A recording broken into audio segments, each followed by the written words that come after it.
these the injuries that they had to cope with. This, we understand, a part of the Stanley Cup playoffs, a battle of attrition. Rupper will talk about being fresh as a daisy anytime people try to give him credit for 0-3.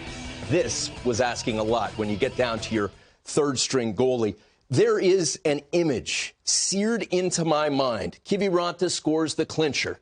They were talking about just how good McKinnon was. He had a 14-game point streak out of 15 games. This the moment. Rupper, when this moment happens, I ask you to look at Nathan McKinnon and interpret that expression.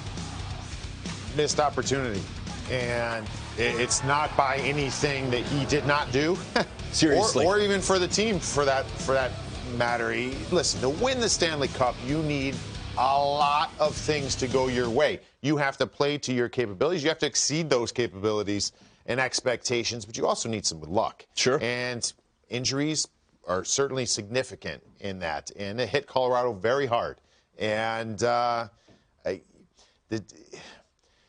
best team didn't win that series. That's no knock to the Dallas Stars.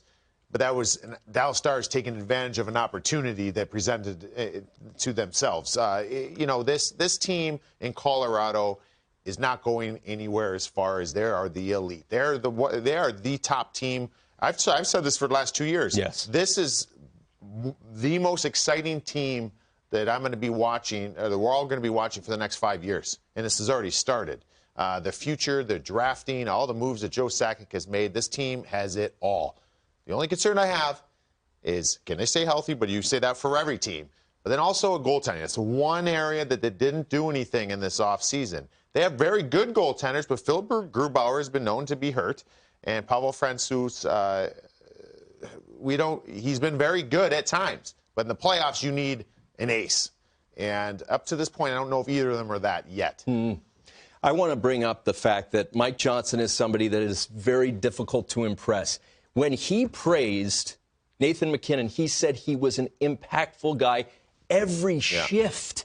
I don't think I've ever heard him say that before.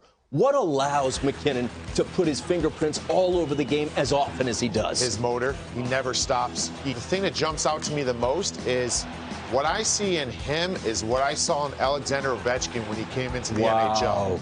And, I was in the league for a number of years already, and you see this guy come in. And Ovi played at such a high level that how is this possible? How are you not getting fatigued? How can you approach every shift with this reckless abandon?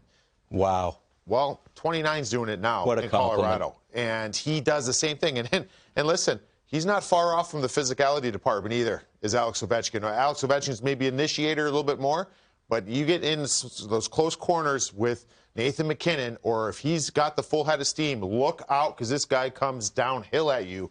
He is the ticket to watch in the NHL. The full head of steam. I used to think the prettiest gallop I ever saw was Secretary at 73, Triple Crown winner.